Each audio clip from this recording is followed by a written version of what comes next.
So you started off with £500. 500. Where did you get that first £500 from? Nothing could break me. I felt so much pain at a young age, so you can tell me anything, I wouldn't genuinely care. And it all backfired, I ended up losing like 8 to 7K. I'm your host, Mina Simone, and you are now locked into the Quitters Never Win show. And today we have Mr. Fully Paid. I'm Mr. Fully Paid, the founder of Fully Paid Clothing. So yeah, let's get it. Okay, so let's just start with the fact that your name is Mr. Fully Paid on social media. Yeah. What is your actual name? Obviously, I would disclose my name, but I can't, it's private. That's why I got the mask on, but I just named it after the brand, so yeah. Okay, so why the name Fully Paid? Obviously, the purpose behind it is like obviously believing in the hustle, the grind and stuff like that. And obviously from where I'm from, that it means a lot to us, Fully Paid, the name. So it's inspiration, isn't it? Okay. Yeah. But what, like, for me, if I didn't know what Fully Paid was, yeah, and I'm sitting at home, like, what is it? I don't understand. Obviously, if you watch closely to my social media and stuff like that, I might pop a few stories, quotes and stuff like that. Everything I do is behind the brand, so like you might be able to get a little bit of, it's like bossy, like motivation, innit? Purposes. That's that's how I look at it. Okay. So it's not, people might look at it and feel like, oh, it's all about money and stuff like that. It's not, literally just motivation purpose and stuff like that, so yeah. So how did the actual name come about then? Obviously, a couple years ago, obviously, I think it was 2017, 7 years ago, cousin came up to me, he was talking, we was just chatting about different business ideas and stuff like that. Obviously, fashion was something that popped in the question, but wasn't something I actually wanted to actually do. But obviously, he thought obviously I was the man to kind of like take control of the ship, but I guess he got his predictions correct, innit? Okay, yeah. So fashion wasn't actually your like kind of dream? Nah, fashion wasn't even my dream. It wasn't even in my mind, but obviously I'm not saying man was a fly you, innit? Okay, fly boy. Man's from East, so man's fly. Okay. Originally I'm fly, so obviously it wasn't my first thing. Normally it was like football, stuff like that, but not fashion. Fashion weren't really a thing where like I was looking to take up on, so yeah. So was you doing football before? Yeah, I was playing football prior towards that. Okay. For a couple of years. Okay. So I saw that your brand was in Foot Asylum. You founded it in 2017, you mentioned. Yeah, 2017. Yeah. So what was you doing before then? What was I doing in 2017? Damn, yeah. How old was I back then? Because you were playing football. I'm 29. But take me back. 29 now. So taking you back. I think from like young to like 18, I was playing football for a League 2 club. They're called AFC Wimbledon. Obviously, I got released. Then obviously, I was back in Hackney, East London. Weren't really doing too much of myself. I weren't really getting up to much. So like, I was just out and around, to be fair. I weren't really doing too much prior towards that. So nah, nothing really. Okay. Yeah. So going all the way back again. Yeah. Did you go uni? Did you go college? Like, nah. What was your journey? Like literally from when I left school, obviously I went secondary school for a bit to year 9. Then I got kicked out. Then I went to a unit. So from when I left unit, I went straight into football at 16 for like a couple of years. So I didn't go uni and that, just literally football college and shit like that. So I didn't go uni. Did you get any GCSEs? Yeah, I got a bit of GCSEs. Just a bit? Just a bit still. Just a bit? Just a bit. Not too much, but just a bit. Just a bit? Yeah. What was it, may I ask? Like C's, I got C's. Okay. C's in maths, English, science, like C's, literally that. Okay. Yeah, so not too bad. Not too bad? Not too bad. Could be better though. It could be better, but at the end of the day, you've just bought a new house. Yeah. Congratulations. Thanks. So grades don't have anything to do with that? No. Why is buying a house important to you? Buying a house is very important because I think we're in an era now where like, I feel like house is security in it. So obviously I came from a place where like council flats and stuff, like nothing wrong with council flats. Do you know what I'm saying? Like that's where we grew up, that's where we came from. So like from coming from like back then when you see your parents not being able to like buy properties and stuff like that, I feel like it's a big deal. It's deeper than just buying a property, it's for like old time's sake. So I feel like it's good as well, and it's good for everyone else younger to kind of see that as well, to know that it's possible. Because I feel like a lot of people like that I've got a mask on, no one really will expect me to be in that property ladder. So I feel like it's good to show a different perspective. It's good to as well. And you obviously mentioned people younger, like watching or anyone seeing. So you mentioned you were 29? Now I'm 29, yeah. Yeah? Yeah. Okay, cool. So who were your inspirations growing up? That's a good question, you know. To be honest with you, I didn't have anyone to actually look up to. Okay. Do you know what I'm saying? So there was no one really inspirational. I'll say my mum, probably like mum. Okay. And that was it for me. Just literally my mum. No one else like I could actually stand up and be like, you know what, I look up to him. Just probably my mum, and that is it. So no one, I didn't really look up to no one, to be fair. You know what I'm saying? Because there was nothing really to look up to. But what was it about your mum that inspired you? Her work ethic, she was a workaholic. She was on the ball. She had like bare jobs, probably like 3 to 4 jobs. Yeah. So like, she was on it. So like from morning, she used to head out like 4 a.m. She'll come back 6, make us food, go like 9 o'clock. So she had different shifts. So I'll say like that, the work ethic probably came from that, you know. So I'll say that, yeah, that's what I respected. Like, I used to enjoy looking at the hustle still. No, I love it. I hope your mum's really proud of you right now. Hope she is still. Yeah. Hope she is. Hope she is. I think she is anyway. Okay, good. So it's not easy working in the fashion industry. It's a very cutthroat industry. What's it like working with manufacturers? Manufacturers, a big headache still. Why? Headache. Because obviously, like, you don't know what you're gonna get. Even till now, like, at the stage I'm at now, I still get little problems here and there with manufacturers. Not as big problems I used to like years ago, but there's still little problems. There's still little problems where like things go wrong, little errors and stuff like that. But years ago, yeah, I used to have many problems, and one of them I lost a lot of money in it. Really? Yeah. Can you tell us a bit about it? Okay, cool. So back in the day, I was manufacturing in Pakistan. I worked with like 2 factories from there in the past. Left my old one because I thought the grass was greener on the other side, and it all backfired because obviously like I ended up losing like 8 to 7K. Wow. Yeah, years ago, like ended up losing that. Not even from the production. The manufacturer literally just took money. What? Yeah, so basically was making clothes with him for some time and stuff like that. Probably like just on a year. And then obviously COVID hit, and I don't know if he was struggling down them ways and stuff like that. And then he started sending the clothes in drips and drabs, and at the end of it, there was an outstanding balance of like 7 bags, and like we just didn't get the rest of the clothes.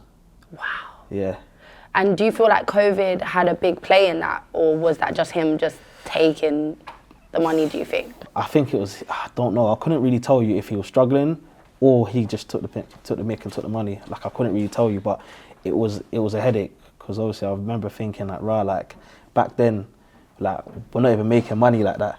So like that money going into froze mode is like, it's a lot of money down the drain, just like that. So no, yeah. It is. It's a lot of money. I feel like anyone who's even working a regular 9 to 5 to save that amount of money is quite difficult considering the housing market and everything right now. Definitely. So would you say the industry that you're in is quite easy or hard? No, it's quite hard to be fair, because obviously fashion, you have to keep up with the trends. You don't always have to follow the trends, innit? Yeah. But fashion's a bit tough because obviously one day you can be hot, next day you can be dead, stuff like that. People grow out of things every day, so you have to kind of always be on point, to be fair. So it's quite hard if you ask me personally. Okay. Yeah. So coming up with trends, how do you come up with designs? To be fair, it's me and Lokes, innit? He works at Fully Paid and that. Literally, it just depends what comes to our mind on the day, innit? Depends where our mind's at the time and stuff like that. Just brainstorming and thinking sometimes, you know what I mean? So yeah, that's how we kind of come up with ideas and concepts and shit like that.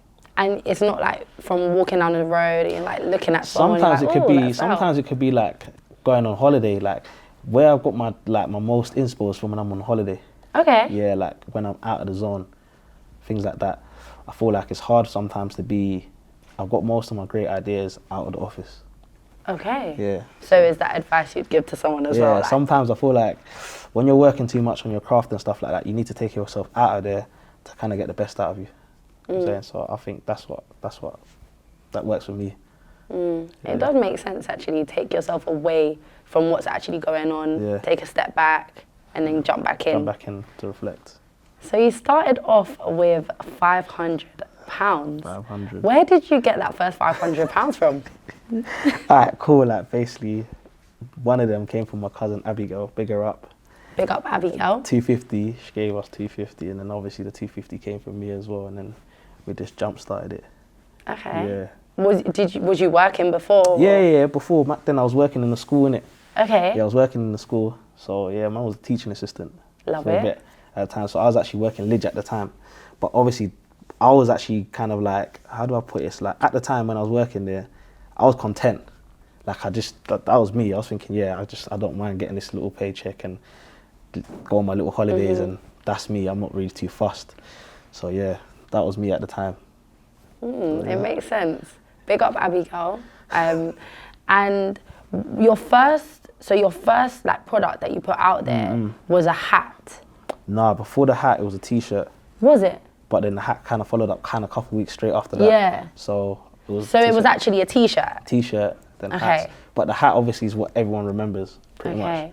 So yeah, but I feel like with the t-shirt, if you obviously know the brand from like the get-go, the t-shirts obviously everyone will know it's the t-shirts, but it's the hat that obviously a couple weeks after that obviously took it off. Why do you feel like that took it off more than the t-shirts? You know what? I feel like hats at the time, everyone wore hats at that period of time, stuff like that. So the hats looked cold at the time.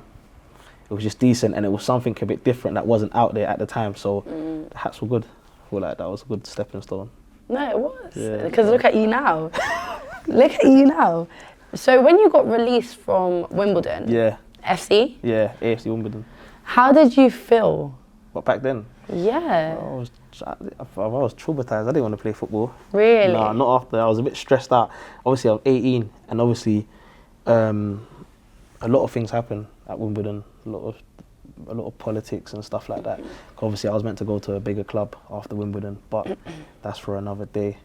But obviously, it was stressful because obviously, when you get released, you're in a room with the first team manager, and obviously youth team manager, stuff like that, and then obviously you just got big guys just telling big men older than you saying that, yeah, you're not good enough.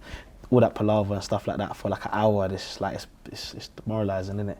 Yeah. So I thought like that built my character, because obviously when I got into business, it was like, alright, cool, like nothing can kind of break me. Yeah. I felt so much pain at a young age, so you can tell me anything, I'm cool to criticism, I actually turned numb to it, so you can say this is dead, etc. I wouldn't genuinely care. So I kind of went through that phase where like I've been crushed, so at young. Nothing can really break you. Not after that. After that, I just turned a bit numb to everything, to be fair. So was you really demotivated, or did it kind of push you to prove yourself to people? A bit of both, innit? I was demotivated and obviously wanted to prove a point as well. So like, regardless anyway, in my mind, I was thinking, you know what, like if I don't cut through for football anyway, I'm gonna make it some way or another. But I just didn't know what at the time. Yeah. So whether it would be working legit, stacking money to go and do something else, do you know what I'm saying? But at the time I knew whatever I'm doing anyway, give it a couple of years, I'm gonna cut through somehow and blow. I don't know how. I'm gonna make a lot of You're just gonna make money. It happen. Yeah, I'm gonna make it happen some way or another. So what product in Fully Paid think took you to that level? Don't know, you know, it's a good question. Are you talking about back then or recent?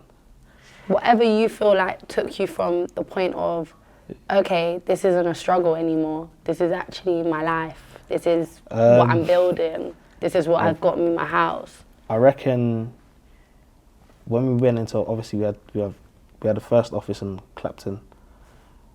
That was like in my home city, Hackney. So I think when we moved to the first office, that's when I knew, okay, cool, like I'm in here now, like this is me.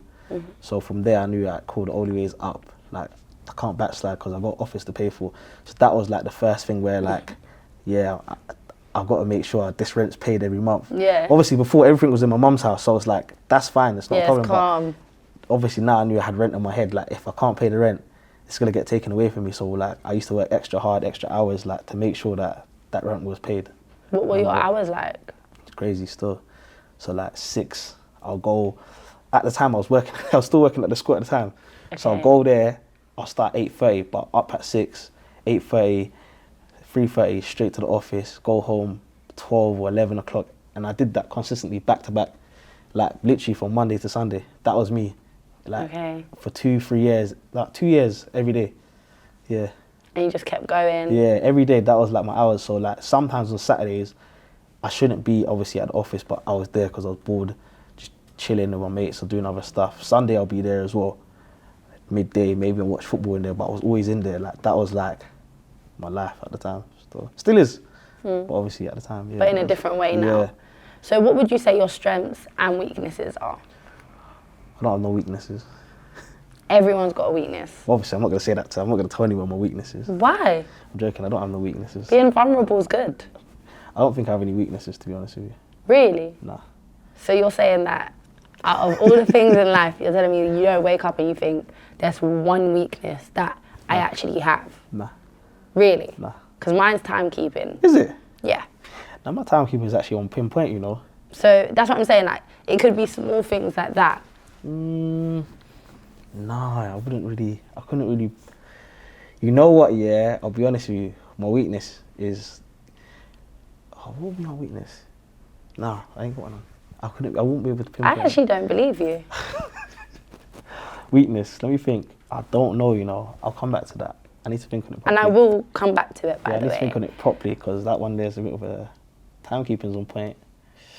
Weakness, I don't know. So what would you say your strengths are? My belief in it. Okay. Yeah, my belief, motivation, stuff like that. So, yeah. Okay. What keeps you motivated? What keeps me motivated? I'll be honest with you, like family keep me motivated. Obviously, seeing where I've come from past to now keeps me motivated. The fear of failing keeps me motivated. Like I can't, and my family innit, like everyone around me.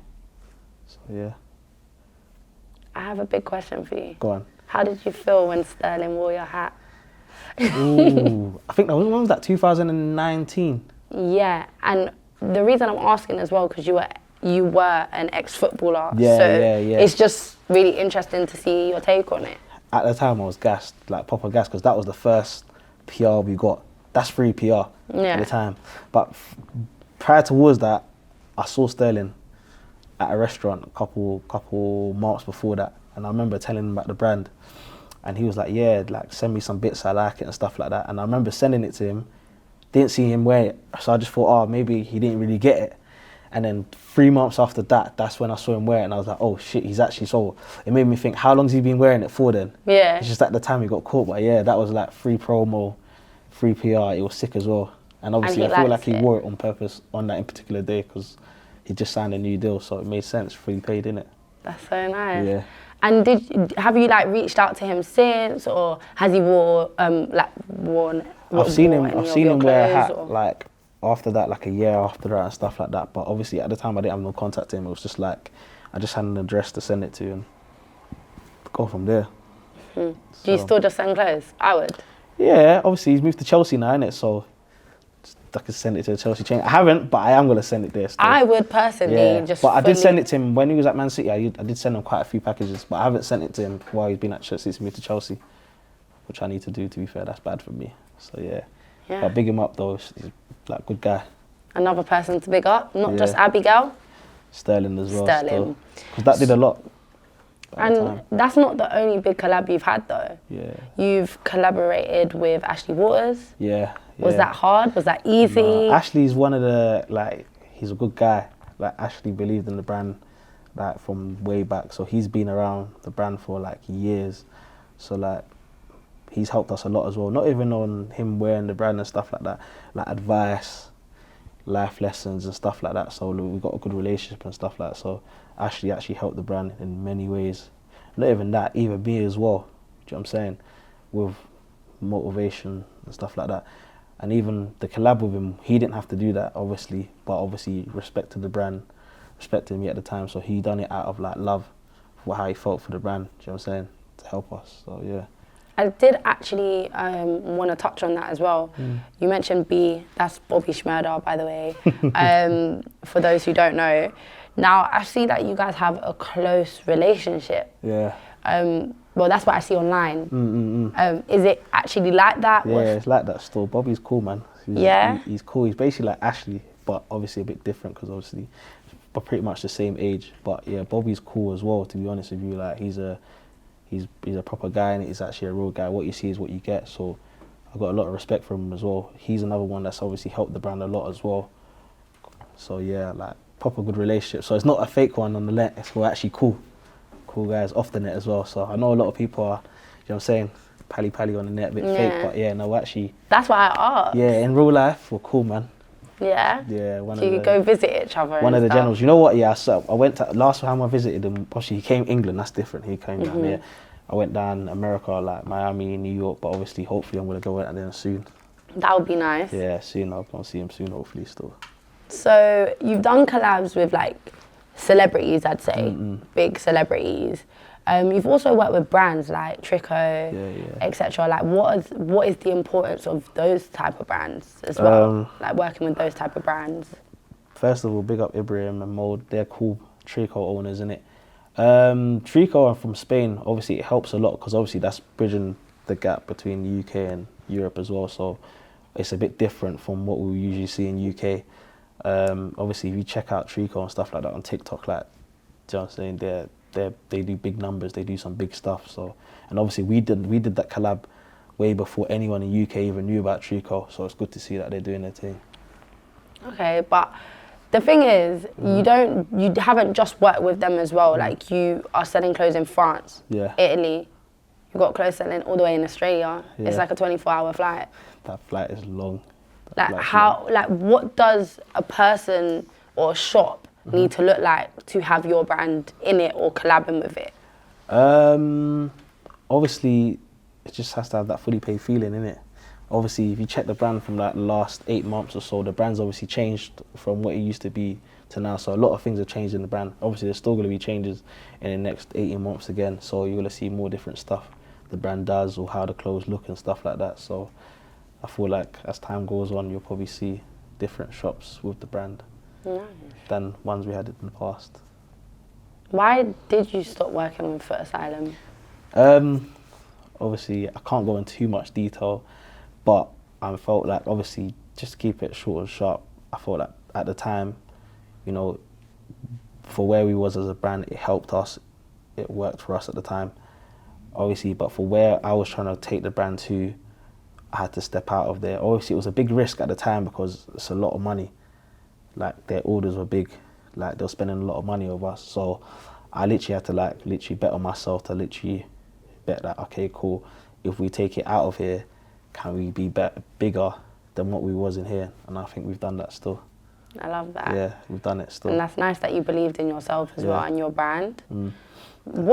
So you were going to take the leap, well, you took the leap of like, okay, cool. So you've taken the leap, If you had dead stock that you couldn't move, what would you have done with it? Or what do you do with your dead stock? Obviously, at the time, that was like a thing, that was something I was thinking about. So like, the Dreams tracksuit, for instance, was something completely different from what we're used to at the time. Obviously, before, the tracksuits were more tailored, slim fitted, a bit more different.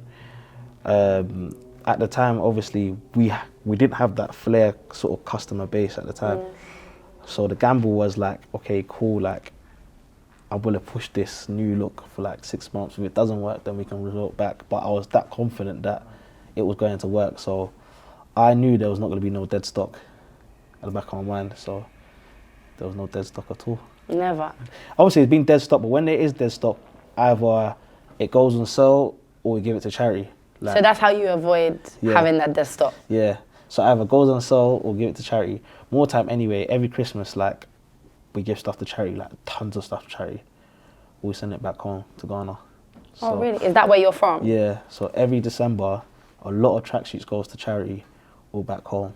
So we try and minimize dead stock. It does go to good use. So we might go to the youth clubs, youth, stuff like that, but I always try and do something with it. Even with stock that's even popping, to be honest with you. So yeah. So you mentioned youth. Yeah. What is your target audience? I don't know, you know. Before it was like younger, like, so before it was like 18 to 21. Obviously that's changed now. That's like from when I last looked. It's now 19 to 35. That's like from what the statistics says anyway at the moment. So I'm going off that. So yeah, It's changed currently. I feel like it will change again. It does tend to change, I think. All the time, so. You started doing ciphers as well. Yeah, you know, it's not as much as I used to, Okay. but it's still something I'm looking into probably. So do you feel like that's another audience for your brand, or how is it actually relevant to the brand? I feel like it's another audience. It's another audience. It's decent as well because obviously it shows like you're giving back to the community and stuff like that. You're putting them on a platform because not everyone can get a platform to rap on and stuff like that. So Yeah. I think just showcasing talent. Yeah. Yeah. I love it. I need to know, Mhm. why do you wear a mask? At first you didn't tell us your name, Yeah. and now I need to know why you don't. Obviously, Show your I just face. I just wear my mask for like privacy reasons. To be honest with you, obviously, but when I started the brand, obviously, like when I came into it, I was thinking, you know what, like, do I want people to know it's me, or do I want to just keep privacy? And that's how it is. I just like the privacy, to be honest with you, because now, like, obviously, you know what I look like without the mask, Yeah. but anyone else, I can walk past them happily. They don't know it's me. I prefer that privacy because privacy is key in it. As time go on, people understand that privacy is actually like vital. I don't really need my business out in the not like I'm doing anything random, but I just want to keep a private life, and that's how I'd want to start, like have my family and stuff like that. I wouldn't really show my kids' face, many things like I wouldn't do because I feel like people need their privacy. Like I don't really agree with people putting their kids' face all over the net. It's up to them, each for their own, but I feel like the kid has a right to have privacy in it. So Yeah. everything has to be in private. So your brand's been going for 7 years now. Well, 7 years tomorrow. So by the time it comes out, It's 7 years. it's 7 years. What has been the most difficult times, like, or moments that you face within your business? There's been many challenges, to be fair, because obviously we're self-funded, so I mean, we don't have no investors and stuff like that. So like everything we make is like literally from the company. I feel like that's challenging as well, because obviously everything's self-funded. So one wrong move, it could cause a catastrophe. There's been a few things that obviously I've got things wrong as well in the past, so that's like challenging as well. Like especially like with employees and stuff like that. There's times when I've got things wrong. You know what I'm saying? When I should have been a bit proper. I'll be honest, not in that way, but I'm saying in terms of like, I feel like there's times when I've got things wrong with my judgment, and there's times when I've got things wrong right as well. So I think things like that, that's been challenging as well, judging things, because obviously as a business owner, you're not always going to get things right, and there's times when I've got things like wrong, which till now sometimes I regret as well. You know what I'm saying? But in terms of like challenges, I'll say like sales being down. That's big challenges as well, because there's times where sales have been very, very good, and there's times where a period of times of the company where the sales were bad. That was a challenging period as well, because obviously we had to battle through it as well. I'll say that, to be fair, them sort of times. So What stops you from getting investors? nothing, to be fair. You know, I'm not closed to it at all. Before I was like no, etc. stuff like that. But obviously now, as the company's growing, but do you know what I mean? At the right time, whatever, hopefully the right person will come in. We will be looking for someone to come in. I'm open to it. Do you know what I'm saying? I'm not gonna say no. At first, I wanted to be fully 100% funded, but obviously, as time goes on, sometimes you start thinking, you know what I mean? But I think at the right time, we will get someone in. Do you know what I'm saying? So it's not closed at all. So the right time, the right person. Right person, right time. It could be any time. It could be tomorrow. Who knows? Who knows? Could be on the anniversary. Yeah. So that's something that's on the cards, but just wait and see what happens. Has to be the right price though. Okay. Yeah. So you've spoken about the difficult times. Can you tell us the best moments you've had? The good times. Yeah, tell us about the good times. Being able to get past 5 years, I think getting past 5 years was like a good achievement for us, because many businesses fail under 5 years. No one really gets past 5 years. Obviously, the next stop is to get to 10 years. When we get to 10 years, then obviously I'm a serious man. You get me? Yeah. So I think that's good times. Obviously, getting our warehouse, when we moved from Clapton was tight. We moved over to the warehouse. That was like one of the good moments as well. Despite us leaving Foot Asylum and stuff like that, that was a good time. I'll be honest with you. Like when we first went in there, like feel that was the time when it made us feel like, yeah, anything's possible. Because at the time, where we're from, that was unheard of, innit? Like, obviously other people were getting into stores and stuff like that, but where we was from in East London, like no one's ever done that before. So hopefully people do cut through and people do make things happen by getting into the stores from East. Like, I'm sure they will, but like at the time, it was unheard of. And obviously, I remember doing it, and I was saying that one day we're gonna get into stores, and we actually done it. So that was like a mad moment, being next to Nike and that was crazy. That was probably one of the big achievements. And selling worldwide. Obviously, a couple of years ago, I think I said it, 2019 to my mate, like obviously we're gonna get like sold in America, Europe and stuff like that. Since then we've done it back to back, so that's another achievement because obviously I backed my word. Is there anything else you want to achieve? To hit 10 years. I think that's the next step for me, hit 10 years, hopefully like do some big things in USA. That's obviously my next like sort of target plan. And yeah, to be fair, that's about it. So what would you say your business... So, I'm laughing right now underneath why? it because I know what you're going to say. What do you think I'm going to say? I don't know. What do you think your business is worth right now? Yeah. What do you think the net worth is? Well, I don't know, but obviously, I don't know, to be fair. When an investor comes in or when I'm ready to sell up, then obviously I'll disclose that information. But I don't know in it. But it's definitely a decent amount. Okay. That's what I think. I think it's worth. I'm not gonna put a number out there, but it's definitely in the millions, boy. That's for sure, boy. You're actually fully paid. Well, and no longer dreaming.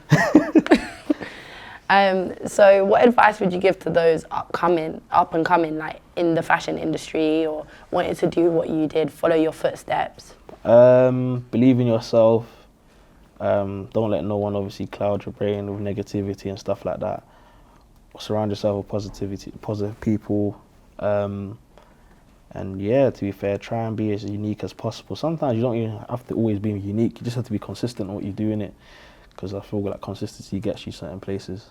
So, and just work hard. That's about it, to be fair. That's what I would say. So you want to get to 10 years. There's brands like Trapstar, for instance. Been around for years. Been around for 10 plus years. Now, have they inspired you along the way? Have they given any advice? Who, Trapstar? Yeah. That's a good example. There's loads of others. No, I've never spoken to them before. I've never spoken to Trapstar before, but obviously when I was in secondary school, Trapstar was out, and obviously I remember buying Trapstar back then, so obviously I got to respect them because they've been doing this for like, I think 15, 16 years, maybe even longer than that, who knows, but yeah, obviously I feel like if you've been in the game for 10 years, 15 years, well, you've got to automatically have some respect for them, innit? Because they've been doing this for years, so yeah, no, I've never spoken to them before, but Benja, yeah, I've spoken to him a couple of times, I respect him as well, he's been doing this for years as well, same time as Trapstar, I think 15 years, 10 years, I don't know, definitely over 10 years. So yeah, anyone past that mark, obviously I have to salute them because they've been here for years. Doing it. Yeah, and I know how hard it is, so. So do you feel like you'll ever have like any, I don't want to say dealings, but kind of like any work with them coming up, or it's completely separate, you wouldn't work with another? You never know what the future holds, you never know. I can't say no, can't say yeah, but you never know. Who knows? So when you're making decisions, do you have to talk to your cousin about every single one? Yeah, we do this together, so like decisions, like we just run decisions together, but yeah, okay. Definitely. But you said your cousin came up to you and obviously said, you know, this is the idea that I have, etc. But my question is, what made you say yes to your cousin? I didn't say yes straight away, you know. I'll be honest with you, I didn't, but he was very persistent with it. He was adamant. And obviously, whereas at the time, I wasn't doing too much anyway, so I was like, you know what, let me just give it a shot. But it wasn't something that, like, clothing was not that was not part of my forte, like, do you know what I'm saying? Because I was thinking, like, what am I, fashion, like, what am I doing this? So, nah, he was just persistent with it, and obviously I just gave in. I just said, you know what, let's give it a try, fuck it. So what qualities did your cousin have that no one else had, and you chose him, kind of? To be fair, he chose me. But you had to choose him back? I'll say, like, you know, he's just super persistent. Like, I don't think anyone's persistent in him. He's like proper persistent. I think that was one thing, because not everyone's persistent. Everyone like sort of like louches off after time. So I think that was it. Like, he's persistent. And obviously his journey was crazy, innit, at the time. So yeah, it's like one of them things there, crazy journey. So I thought, you know what, if we make this happen, what a story this could be. Do you feel like your journeys kind of align, or they're completely separate?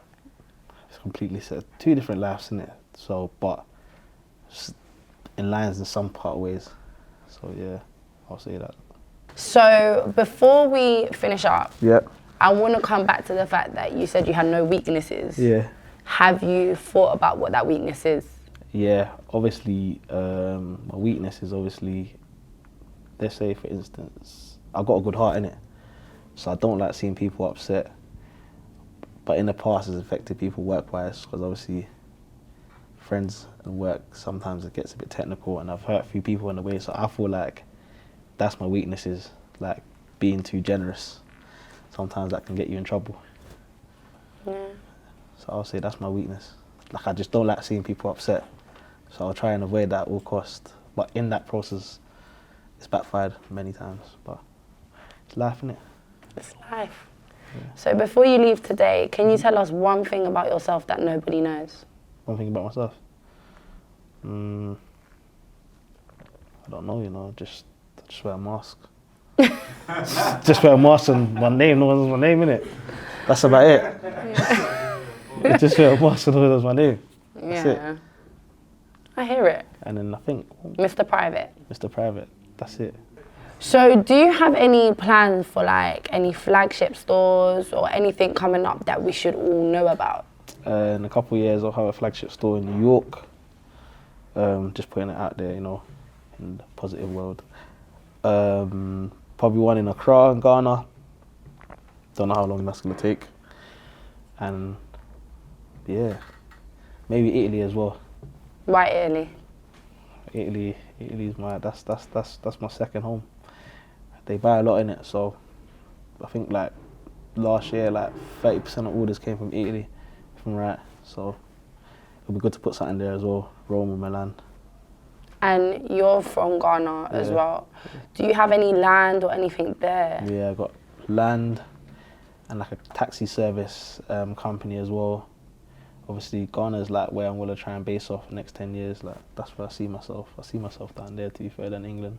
Really? Yeah, 100%. So you'd basically retire in Ghana? 110%. Any day of the week, yeah. Really? Anytime, any day of the week. Why? It's just better. Why? Peaceful. I've heard that Ghana is peaceful, to be Peaceful, better value for money, and yeah. Interesting. So yeah. What did you do with your first paycheck? What did I do with my first paycheck? Gave some to my mum, bought a rollie, and yeah. You brought a Rolex? Yeah. Why does that not surprise me? I got gassed. I feel like a lot of people get gassed and buy a Rolex as their first. Investment, isn't it? It's a part of investment still. But I've seen that some people like buy the wrong watch and it's not really. Do you know much about watches? No, but I've seen it. How do you know it's the wrong watch then? No, like I've seen that people don't always get their same. It's not always an investment. Sometimes it's actually a little bit of a loss. Yeah, true. So like, how did you know that that watch was an investment? I was watching it for time. Okay. Yeah, I was looking at it for a while. And it's not really a gassed watch. It's like a little calm, grown man thing. Yeah. Yeah. Because you felt like you were going into that stage in life. Yep, 100%. Well, thank you for coming down. Anytime. Mr. Fully Paid. Yep. Do we follow you or should we follow your brand? Follow the brand first and foremost, Fully Paid _clothing, and you can follow me as well to follow my journey, Mr. Fully Paid. And the TikTok as well, Fully Paid LDN. Okay. And that's it. Thank you for sharing all your knowledge with us as well. Anytime. That was the Quitters Never Win show. I'm Mina Simone, and please like, comment, subscribe, and tell us who you want to see next. Dreams of a million keep going. I know that grand flow keep going.